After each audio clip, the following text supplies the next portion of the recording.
एक ऐसी अद्भुत कहानी है जो मैं आज आपको ध्यानपूर्वक सुनाऊंगा, और इससे सुनने के बाद आप ज्यादा सोचना, डरना और चिंता सब छोड़ देंगे और आपका मन खुशियों से और प्रसन्नता से भर जाएगा। तो चलिए आज की कहानी की शुरुआत करते हैं। दोस्तों, एक समय की बात है, किसी नगरी में एक युवक रहा करता था। वो युवक अत्यंत दुखी था। वो बहुत निराश था। उसे ये समझ नहीं आ रहा था कि आखिर इस दुनिया में हर व्यक्ति अपने मतलब के लिए ही क्यों जीता है। उसे हर जगह हर कोई केवल स्वार्थी नजर आता था। वह हमेशा यही सोचा करता कि उससे कोई प्यार नहीं करता, उसकी कोई परवाह नहीं करता। सब उससे मतलब के लिए अपने संबंध रखते हैं।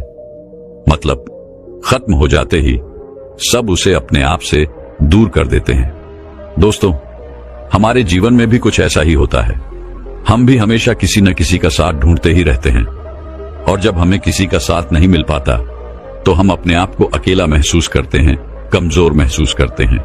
हमें लगता है कि इस दुनिया में हमारे जैसे कोई है ही नहीं। हमें कोई प्यार नहीं करता, हमारी कोई परवाह नहीं करता।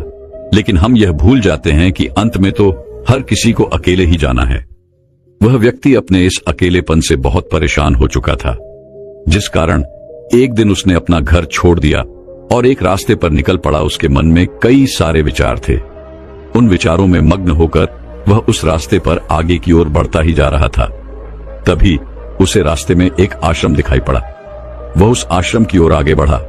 तभी उसने देखा कि एक गुरु अपने शिष्यों को ध्यान करना सिखा रहे हैं, और उन्हीं शिष्यों में से एक शिष्य ने अपने गुरु से कहा, है गुरु, आखिर यह ध्यान क्या है और इस ध्यान को करने से हमें क्या लाभ? तभी वह गुरु अपने उस शिष्य के इस सवाल का जवाब देते हुए कहते हैं, पुत्र, ध्यान ही सच है और ध्यान हमें अकेला कर देता है। हम जितने ज्यादा अकेले होते जाते हैं उतना ही हम ध्यान में उतरते चले जाते हैं, और यही अकेलापन तुम्हें सत्य के मार्ग पर ले जाता है, तुम्हें सत्य की प्राप्ति करवाता है। वह युवक आश्रम के बाहर खड़े होकर यह सब कुछ देख रहा था, सुन रहा था। जैसे ही उसने उन गुरुवर के मुख से यह सारी बातें सुनी, वह दौड़ा दौड़ा उन गुरुवर के पास आया और कहने लगा, है गुरुवर, यदि ध्यान हमें अकेला कर देता है तो इसका मतलब यह हुआ कि मैं इन सब चीजों में श्रेष्ठ हूं। आप तो ध्यान का सहारा लेकर अकेले होते हैं, लेकिन मैं तो ऐसे ही अकेला हूं। मेरा ऐसा कोई नहीं है जिसे मैं अपना कह सकूं, जो मेरी परवाह करता हो, जो मेरा ख्याल रखता हो, और मैं अपनी राह पर अकेला ही चलता चला जा रहा हूं। उस व्यक्ति की ये सारी बातें सुनकर उन गुरुवर ने उस व्यक्ति को ध्यानपूर्वक देखा और उसके बाद उससे कहते हैं, भंते, अगर तुम अकेले हो तो तुम्हारे पीछे तुम्हारा पूरा परिवार, तुम्हारे मित्र, तुम्हारे शत्रु, तुम्हारे सगे संबंधी, इन सब को लेकर तुम कहां जा रहे हो? उन गुरुवर के मुख से यह बात सुनकर वह व्यक्ति चौंक उठा और उसने तुरंत ही पीछे मुड़कर देखा तो वहां पर कोई नहीं था। तभी वह उन गुरुवर से कहता है गुरुवर, कौन है मेरे पीछे? कोई तो नहीं, न मेरे परिवार वाले, न मेरे मित्र, न मेरे शत्रु, और न ही मेरे सगी संबंधी। मैं तो सबको पीछे छोड़ आया हूं, क्योंकि कोई मुझे नहीं पूछता, कोई मेरी परवाह नहीं करता, कोई मेरा ख्याल तक नहीं रखता, यहां तक कि मेरी कोई आवाज तक नहीं सुनना चाहता। लेकिन जब किसी के ऊपर कोई समस्या आती है तो वह मुझे अवश्य याद करता है, पर बाकी समय पर वह मुझे पूछते तक नहीं। उन्हें यह तक खबर नहीं होती कि मैं किस हाल में हूं, मैं जिंदा भी हूं या नहीं। उन सबको इन सब चीजों से कोई फर्क नहीं पड़ता।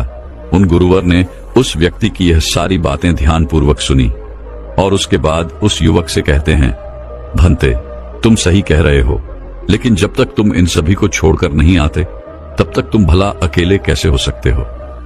वह व्यक्ति एक बार फिर से आश्चर्यचकित होकर पीछे मुड़कर देखता है और फिर उन गुरुवर से कहता है गुरुवर, यहां पर तो कोई नहीं है, मैं अकेला ही यहां पर आया हूं।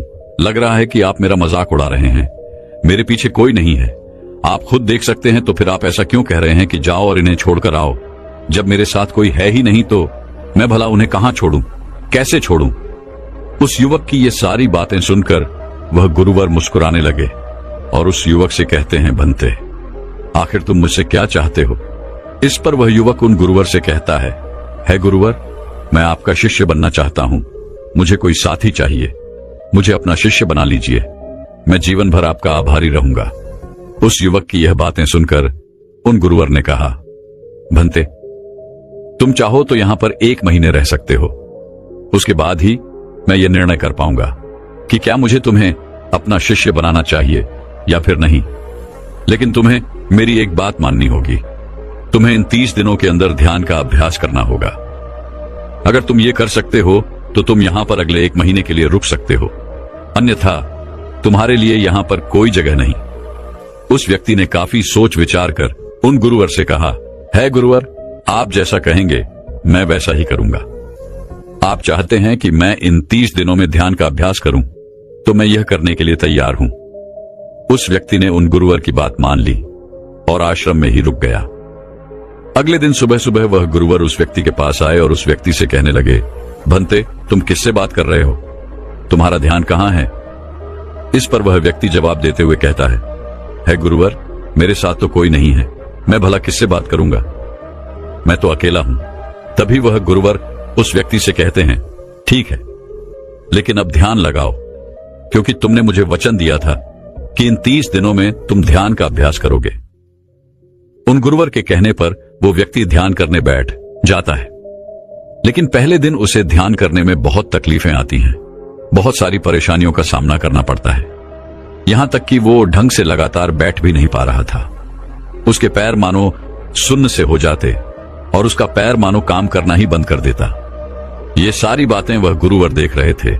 तभी उन गुरुवर ने उस व्यक्ति से कहा, बनते, तुम जितना देर चाहो उतना देर बैठ सकते हो। ये ऐसा कोई जरूरी नहीं है कि तुम एकाएक लगातार बैठे ही रहो। यदि तुम्हें थोड़ी तकलीफ है तो तुम उठ सकते हो, टहल सकते हो और फिर आकर बैठ सकते हो। इतना कहकर वह गुरुवर वहां से चले गए। अगले दिन सुबह सुबह फिर वह उस व्यक्ति के पास आए और उस व्यक्ति से कहने लगे, भंते कौन है? किससे बातें कर रहे हो? कोई आया है क्या? उन गुरुवर की इस बात का जवाब देते हुए वह व्यक्ति उन गुरुवर से कहता है गुरुवर, यहां पर तो कोई नहीं है, आप खुद देख लीजिए, मैं भला किससे बातें करूंगा। तभी वह गुरुवर एक बार फिर उस व्यक्ति से कहते हैं, चलो ध्यान का अभ्यास करो। तभी वह व्यक्ति उन गुरुवर से कहता है गुरुवर, क्या केवल आंखें बंद करके बैठ जाना, इसे ही ध्यान कहते हैं? अगर इसे ही ध्यान कहते हैं तो यह तो बड़ा ही आसान है और इसे तो कोई भी कर सकता है, केवल आंखें बंद करके बैठना ही तो है। इसका जवाब देते हुए वह गुरुवर उस व्यक्ति से कहते हैं, भंते, केवल आंखें बंद करके बैठ जाना इसे ध्यान नहीं कहते। ध्यान करने के लिए तुम्हें अपने मन को एकाग्र करना होगा, अपने मन को किसी एक चीज पर लगाना होगा। वह कोई भी चीज हो सकती है, बाहर की कोई आवाज या तुम्हारे भीतर से आने वाली ये सांसें, इन सांसों के अंदर और बाहर होने की आवाज। तुम ऐसी किसी भी चीज पर ध्यान लगा सकते हो जो लगातार वर्तमान समय में घट रही है, ताकि तुम्हारा पूरा ध्यान उस चीज पर एकाग्र हो और तुम्हारा ध्यान कहीं भी भटके नहीं, जिस कारण तुम उस पर ध्यान लगा पाओगे। और एक बात और याद रखना, जब तुम उस चीज पर ध्यान लगाओगे तो तुम्हारा ध्यान हटना नहीं चाहिए। इतना कहकर वह गुरुवर वहां से चले गए। अगले दिन जब वह सुबह सुबह एक बार फिर उस व्यक्ति से मिलने आए तो उन्होंने एक बार फिर उस व्यक्ति से कहा, भंते, आज कौन आया है? किससे बातें कर रहे हो? बड़ी जोर जोर से आवाज आ रही है। तुम यहां पर खुद शांति पाने आए हो या फिर दूसरों को अशांत करने के लिए? वह व्यक्ति उन गुरुवर से कहता है गुरुवर, पर यहां पर तो कोई है ही नहीं, तो मैं भला किससे बात करूंगा? यहां तक कि अभी तक मेरे मुख से एक शब्द तक नहीं निकला है, तो फिर आपको कैसे जोर जोर की आवाजें कहां से आ रही हैं? और जब मैंने एक शब्द भी नहीं बोला तो मैं भला दूसरों के लिए अशांति का कारण कैसे बन सकता हूं? तभी वह गुरुवर उस व्यक्ति से कहते हैं, ठीक है, चलो ध्यान का अभ्यास करो। तभी वह व्यक्ति उन गुरुवर से कहता है गुरुवर, मेरा एक प्रश्न है, क्या मैं आपसे पूछ सकता हूं? तभी वह गुरुवर उस व्यक्ति से कहते हैं, पूछो, तुम्हें क्या पूछना है? तभी वह व्यक्ति उन गुरुवर से कहता है गुरुवर, आप कहते हैं किसी भी एक चीज पर ध्यान लगाओ जो वर्तमान समय में घट रही हो, उस पर अपना पूरा ध्यान लगा दो।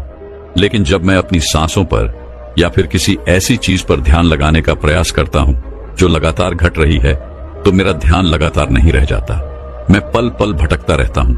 कभी मुझे कुछ याद आने लगता है तो कभी मुझे कुछ और याद आने लगता है। वो पुरानी चीजें, वो पुरानी यादें मेरा पीछा नहीं छोड़ती। आपके कल यहां से चले जाने के बाद मैंने ध्यान करने के लिए बहुत प्रयास किया, लेकिन वह पुरानी यादें बार बार मुझे याद आ रही थी, जिस कारण मैं एक चीज पर ध्यान लगा ही नहीं सका। तो अब मुझे क्या करना चाहिए? उस व्यक्ति की यह सारी बातें सुनकर वह गुरु मुस्कुराने लगे और वहां से चले गए।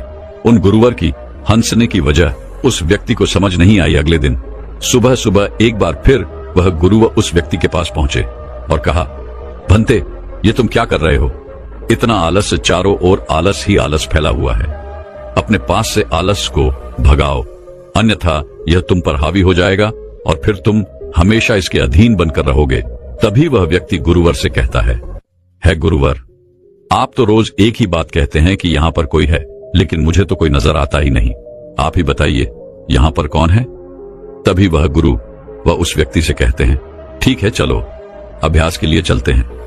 तभी वह व्यक्ति उन गुरुवर से कहता है गुरुवर, मेरा एक प्रश्न है, आपकी आज्ञा हो तो मैं आपसे पूछना चाहता हूं। है गुरुवर। उस व्यक्ति से कहते हैं, हाँ पूछो, क्या प्रश्न है तुम्हारा?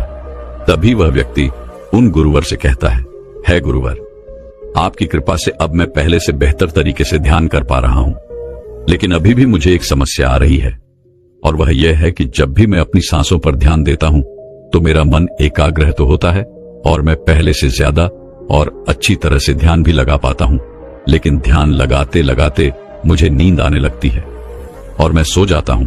फिर उसके बाद मुझसे ध्यान नहीं हो पाता।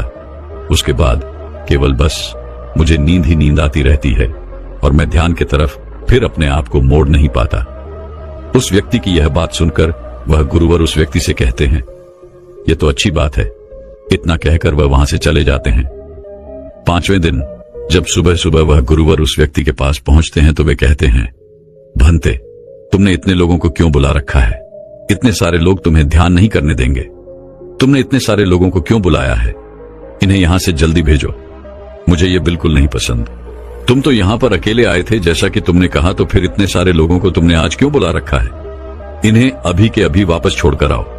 तभी वह व्यक्ति उन गुरुवर के बारे में मन ही मन यह सोचता है कि लगता है गुरुवर पागल हो चुके हैं। जब भी रोज आते हैं तो हमेशा एक ही बात कहते हैं कि यहां पर कोई है, लेकिन मुझे तो कोई नजर ही नहीं आता। बड़ी विनम्रता से उन गुरुवर से कहा, है गुरुवर, शायद आपकी आंखें जो देख पा रही हैं वह मैं नहीं देख पा रहा हूं। मुझे तो यहां पर कोई नजर नहीं आता, फिर आपको कैसे? यहां पर लोग ही लोग नजर आ रहे हैं। फिर गुरुवर उस व्यक्ति से कहते हैं, अच्छा ठीक है, चलो अब ध्यान का अभ्यास करते हैं। तभी वह व्यक्ति उन गुरुवर से कहता है गुरुवर, मुझे ध्यान के वक्त नींद आती थी। जैसा कि मैंने आपको बताया था, उस पर तो मैंने नियंत्रण पा लिया, लेकिन अब जब भी मैं ध्यान करने बैठता हूं, किसी एक चीज पर अपना ध्यान केंद्रित करता हूं, तो मेरे मन में विचारों का सैलाब होता है, मानो विचारों की बाढ़ सी आ जाती है। इतने विचार तो आंख खोलकर भी मैंने कभी नहीं देखे होंगे, जितने की आंखें बंद करने के बाद मुझे नजर आते हैं। और इन विचारों में कुछ ऐसे विचार भी मेरे मन में आते हैं जिनके बारे में आज तक मैंने सोचा तक नहीं है। मुझे उनके बारे में कुछ भी नहीं पता। ये सब क्यों हो रहा है गुरुदेव? उन गुरुवर ने उस व्यक्ति की यह बात सुनकर उस व्यक्ति से कहा, अच्छा ऐसा हो रहा है। इतना कहकर वह गुरुवर वापस चले गए। अगले दिन सुबह सुबह वह गुरुवर एक डंडा लेकर उस युवक के पास पहुंचे और एक डंडा जड़ते हुए उस युवक से कहते हैं, मैंने तुम्हें पहले ही कहा है, इतने सारे लोग मुझे पसंद नहीं, तुम्हें इन्हें छोड़कर आना होगा। आखिर तुम रोज रोज इन्हें क्यों ले आते हो? इतनी भीड़ इकट्ठा करके तुम्हें क्या लाभ? आज के बाद यह यहाँ पर नहीं आने चाहिए। इस बात का ख्याल रखना। यदि आज के बाद यहाँ पर कोई भी नजर आया और तुम्हारी बक बक मुझे सुनाई पड़ी, तो मैं तुरंत ही तुम्हें इस आश्रम से निकाल दूंगा। तभी वह व्यक्ति बड़ी विनम्रता से उन गुरुवर से कहता है गुरुर, मुझे तो यह समझ नहीं आता कि मुझे कोई नजर ही नहीं आता, लेकिन आप रोज एक ही बात कहते हैं कि यहां पर मैंने भीड़ इकट्ठी कर रखी है।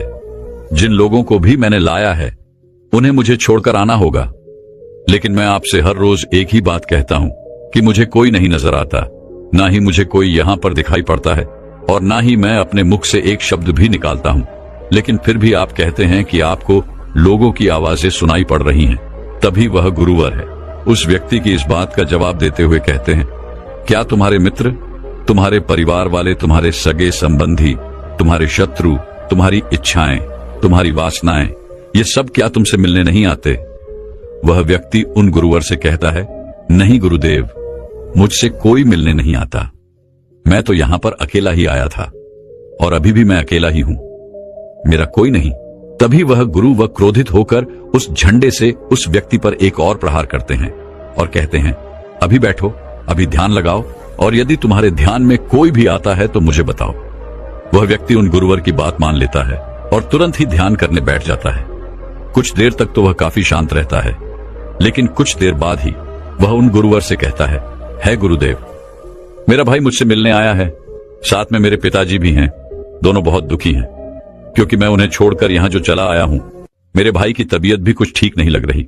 वह मुझे बुला रहे हैं। मेरे बड़े भाई की पत्नी अर्थात मेरे भाभी मेरे बड़े भाई के साथ अच्छा व्यवहार नहीं कर रही, और तो और मेरी प्रेमिका भी आई हुई है। वह मुझसे पूछ रही है कि क्या तुम मुझसे शादी करोगे या फिर मैं किसी और से शादी कर लूं। वह भी बहुत दुखी नजर आ रही है। और इतना ही नहीं, मेरे कुछ मित्र भी पीछे खड़े हैं जिनसे मैंने कुछ कर्जे लिए थे। आज वो मुझसे अपना कर्जा मांगने आए हैं, मुझे धोखेबाज कह रहे हैं, मुझे अपशब्द बोल रहे हैं, और वो साथ में मेरे कुछ शत्रुओं को भी लाए हैं। लेकिन मेरे शत्रु मुझे मारना नहीं चाहते। वह तो यह कह रहे हैं कि तू तो पहले से ही मरा हुआ है, तुझे और क्या मारना। इतना कहकर वह व्यक्ति कुछ देर के लिए शांत हो गया, लेकिन उसी के बाद फिर कुछ देर बाद वह एक बार फिर से उन गुरुवर से कहने लगा है, गुरुवर, अब मेरे पास एक बहुत बड़ा घर है, इसे मैंने खरीद लिया है। मैं, मेरे पिता, मेरी माता, मेरा भाई, मेरी भाभी सभी इसमें बहुत मिलजुल के रह रहे हैं। हम बहुत खुश हैं। मैं अब अपने मित्रों से अत्यधिक अमीर हूं। मेरे पास बेशुमार धन दौलत है, और तो और मैंने अपनी प्रेमिका से शादी भी कर ली है और इसका जश्न मना रहे हैं। इतना कहकर वह व्यक्ति एक बार फिर शांत हो गया और फिर कुछ देर बाद और फिर एक बार उन गुरुवर से कहता है गुरुवर, मुझे कोई मारने का प्रयास कर रहा है। लगातार वो मुझ पर प्रहार कर रहा है। मैं उसका चेहरा देखने का प्रयास कर रहा हूं, लेकिन मुझे उसका चेहरा नजर नहीं आ रहा। इतना कहते कहते वह उन गुरुवर से कहता है, गुरुदेव, ये तो आप हैं जो मुझे मार रहे हैं, और यह भी कह रहे हैं कि इतनी भीड़ को लेकर क्यों आए हो और इन्हें लेकर कहां जा रहे हो। मेरे साथ तुम्हें अकेले ही चलना होगा। इतना कहकर वह व्यक्ति ध्यान से उठ गया और उनको रुके चरणों में गिर पड़ा और उनसे कहने लगा, है गुरुदेव, आप सही थे। आप जो हमेशा कहते थे कि इस भीड़ को लेकर मैं कहां जा रहा हूं, आप हमेशा यही कहते थे कि इन सबको छोड़कर आओ, लेकिन मुझे कोई नजर नहीं आता था। लेकिन आज मैंने उन सबको देख लिया जिन्हें मैं अपने साथ लेकर आया था, जिन्हें मैं अपने साथ लेकर घूम रहा था। हर कोई मेरे साथ ही है, मेरे पास है। लेकिन मैं ये सोच रहा था कि आखिर मैं इतना बेचैन क्यों हूं और मेरी बेचैनी की वजह क्या है। उस व्यक्ति की यह सारी बातें उन गुरुवर ने ध्यानपूर्वक सुनी और उसके बाद वो वहां से चुपचाप उठकर चले गए। उसके बाद से वो गुरुवर उसके पास कभी नहीं आए। लेकिन वह व्यक्ति हर रोज ध्यान का अभ्यास कर रहा था और पूरे 1 महीने बाद जब वह उन गुरुवर के पास पहुंचा तो उन गुरुवर से कहने लगा है, गुरुवर, जैसा कि आप कहते थे कि मैं हमेशा अपनी भीड़ को अपने साथ लेकर घूमता हूं, तो आज मैंने उस भीड़ को विदा कर दिया है और अब मैं बिल्कुल अकेला हूं। मेरे साथ कोई नहीं, मेरे साथ आप भी नहीं है, यहां तक कि मैं खुद अपने साथ नहीं हूं। मैं एक परम शांति महसूस कर रहा हूं। अब मुझे ऐसा प्रतीत होता है कि अब मेरे जीवन में कोई समस्या नहीं है, कोई समाधान नहीं है। मैं बहुत हल्का महसूस कर रहा हूं, मैं बहुत अच्छा महसूस कर रहा हूं, और इस शांति में जो आनंद है इसका क्या कहना। तभी वह गुरुवर उस व्यक्ति से कहते हैं, भंते, अगर तुम चाहो तो इस अकेलेपन को लेकर तुम अपनी दुनिया में वापस जा सकते हो। अव्याधि, तुम उस संसार में वापस भी लौट जाओ। भले ही लोग तुम्हारे आसपास क्यों न रहे, भले ही पूरी भीड़ तुम्हारे साथ क्यों न रहे, लेकिन फिर भी तुम अकेले ही रहोगे। फिर चाहे वह तुम्हारे रिश्तेदार हो, सगे संबंधी हो, परिवार वाले हो, तुम्हारे मित्र, तुम्हारे शत्रु, तुम्हारी भावनाएं या फिर तुम्हारी प्रेमिका, इन सब के साथ रहकर भी तुम पूर्ण रूप से अकेले ही रहोगे। और इतना ही नहीं, तुम्हारे जीवन में जब भी कोई बुरी परिस्थितियां आएंगी तब भी तुम बिल्कुल अकेले और शांत रहोगे, और तुम हर परिस्थितियों का समाधान निकालने में भी अब पूरी तरह सक्षम हो चुके हो। और यदि अब तुम चाहो तो मैं तुम्हें अपना शिष्य बना सकता हूं, क्योंकि हो सकता है तुम्हें यह लग रहा हो कि यह 30 दिन तो पूरे खत्म हो चुके, लेकिन ध्यान का मार्ग अभी शुरू हुआ है। और याद रहे कि अभी तो बहुत कुछ सीखना है, जानना है, लेकिन कुछ रखना नहीं है। यह मार्ग अभी शुरू हो रहा है और यह मार्ग अति लंबा है और इस मार्ग की शुरुआत शांति से ही होती है। तभी वह व्यक्ति उन गुरुवर को प्रणाम करता है और उनसे कहता है, हे गुरुवर, मैं अपने घर वापस लौटना चाहता हूं, अपने उस संसार में वापस जाना चाहता हूं ताकि मैं अपनी जिम्मेदारियों को निभा सकूं और साथ ही साथ इस मार्ग पर भी आगे बढ़ सकूं। यदि आपकी आज्ञा हो। इतना कहकर वह व्यक्ति शांत हो गया। तभी वह गुरु मुस्कुराने लगे और उस व्यक्ति से कहते हैं, भंते मन शांत हो तो सब हो सकता है। तुम संसार में रहकर भी अकेले रह सकते हो, लेकिन एक बात याद रखना कि हमें सीखना बहुत कुछ है, जानना बहुत कुछ है, लेकिन रखना कुछ भी नहीं। अब तुम जा सकते हो, तुम्हारा कल्याण हो। तो दर्शकों, चलिए अब ज्यादा सोचने के ऊपर अगली कहानी की शुरुआत करते हैं। संपूर्ण मानव जाति एक दौड़ में लगी हुई है, एक ऐसी दौड़ जो कभी पूरी नहीं होती, जो उसके जन्म के साथ शुरू होती है और मरने तक उसका पीछा नहीं छोड़ती। लेकिन क्या कभी आपने ध्यान दिया है कि यह दौड़ किस चीज की है? जरा ठहरकर खुद से पूछिए कि आप किसके पीछे दौड़ रहे हैं और वास्तव में क्या यह दौड़ कभी पूरी हो सकती है? जिन भौतिक सुख सुविधाओं को इकट्ठे करने में इंसान लगा रहता है, क्या वास्तव में वो भौतिक सुख सुविधाएं उसे शांति या फिर आनंद प्रदान कर सकती है? सिकंदर ने मरने से पहले अपने सभी मंत्रियों को कहा था कि जब मेरी अर्थी उठाई जाए तो मेरा शरीर ढका हुआ नहीं होना चाहिए, मेरी हथेलियां खुली होनी चाहिए, ताकि सारी दुनिया यह देख सके कि जो सिकंदर पूरी दुनिया को जीत सकता था, वो भी अपने साथ कुछ नहीं ले जा सका। उसके हाथ खाली के खाली रह गए। लेकिन जीवन की बागडोर ऐसी होती है कि उसे कभी ठहरने का वक्त ही नहीं मिलता। कभी वह सोच विचार ही नहीं करता कि जीवन का सबसे बड़ा सुख क्या है और इसके विपरीत जीवन का सबसे बड़ा दुख क्या है। सुख सुविधाएं तो बहुत लोग इकट्ठा कर लेते हैं, लेकिन सही मायने में उसका भोग कितने लोग कर पाते हैं?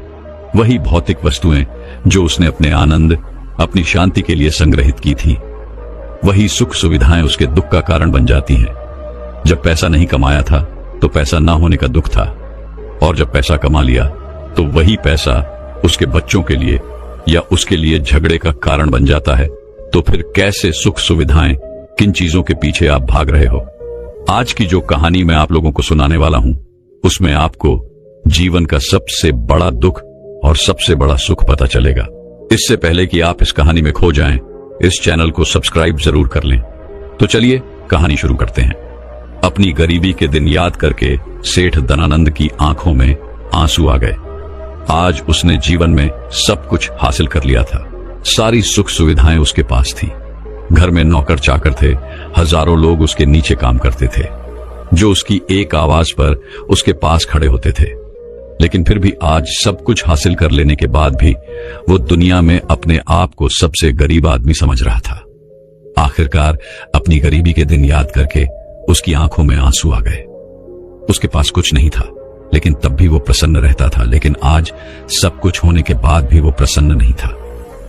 और दुनिया में वही आदमी सबसे गरीब होता है जो सब कुछ होते हुए भी अकेला महसूस करता है। उसे एहसास होने लगा था कि धन संपदा या भौतिक सुख सुविधाएं उसके मन की पूर्ति नहीं कर सकती। लेकिन अब तो बहुत देर हो चुकी थी।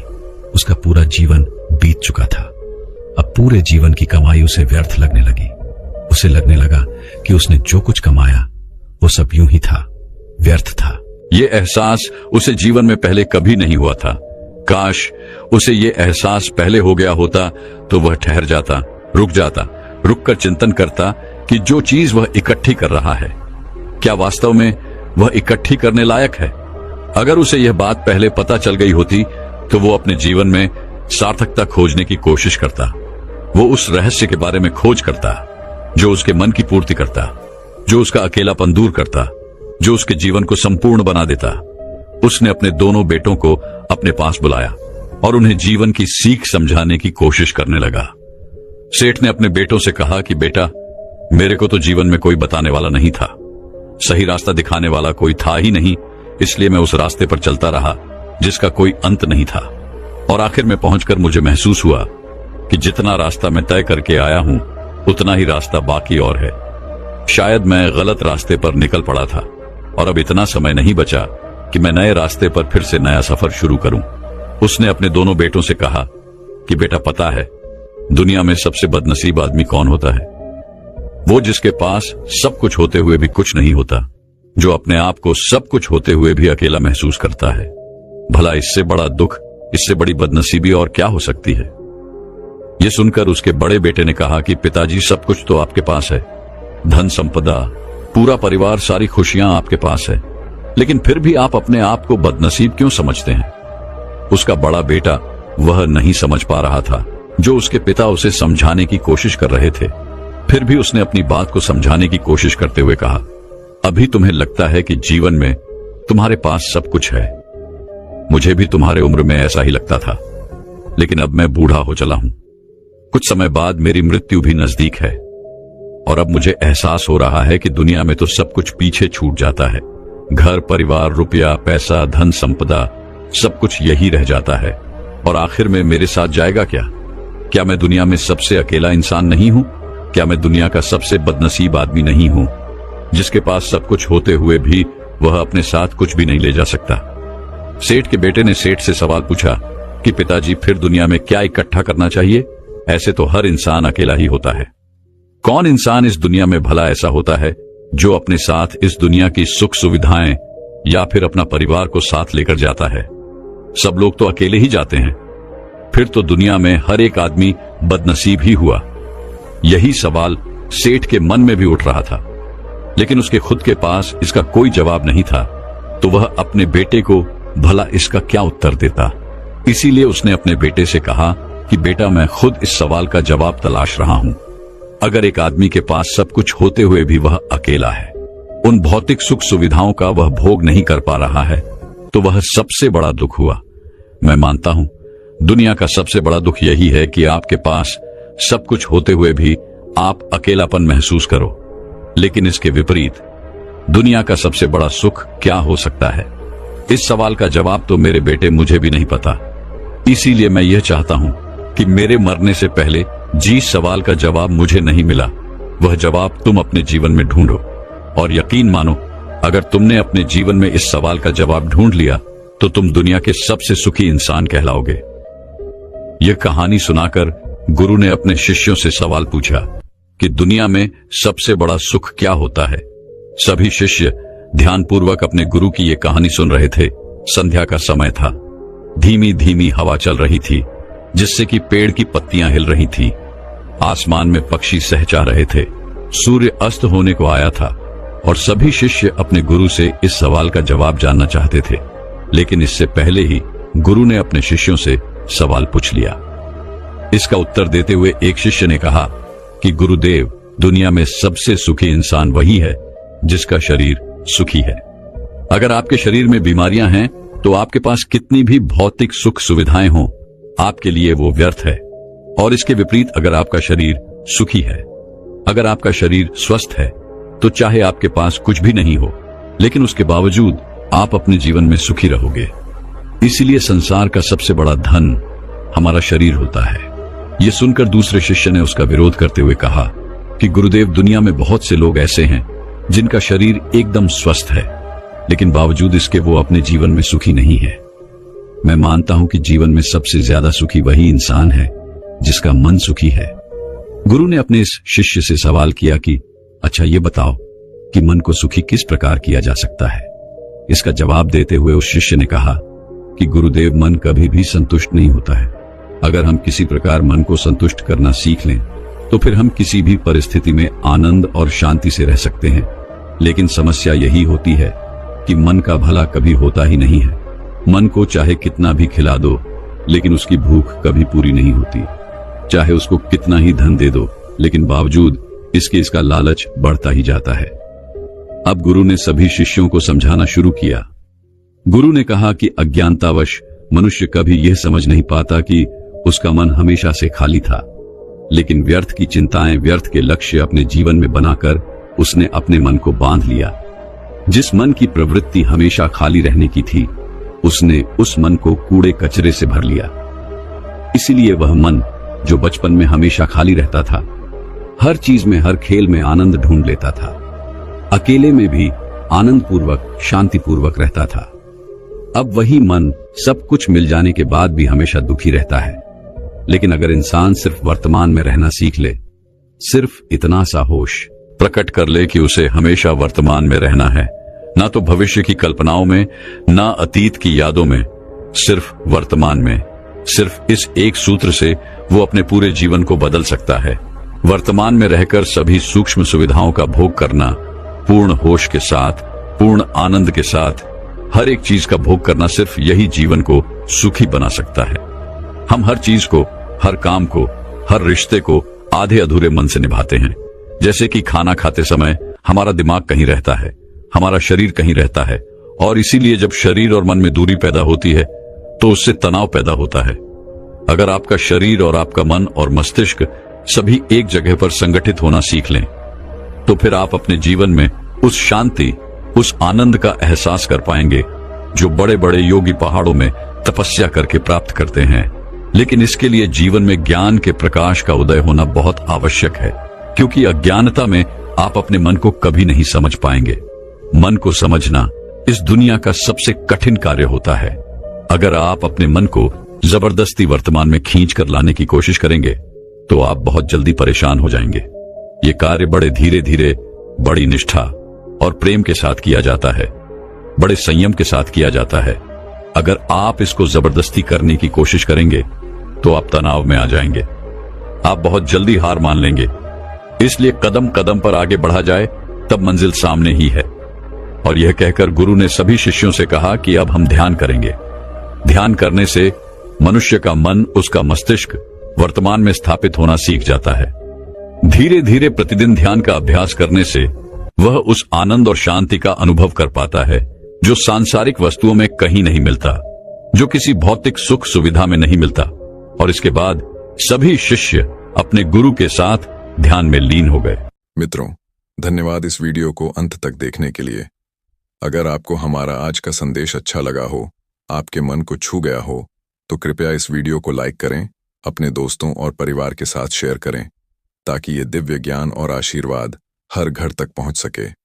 और यदि आप हमारे चैनल जय माता जी द सेम पर नए हैं तो चैनल को सब्सक्राइब जरूर करें और साथ ही बेल आइकन दबा दें, ताकि भक्ति भाव, प्रेरणादायक कथाएं और आध्यात्मिक वीडियो आप सबसे पहले देख सकें।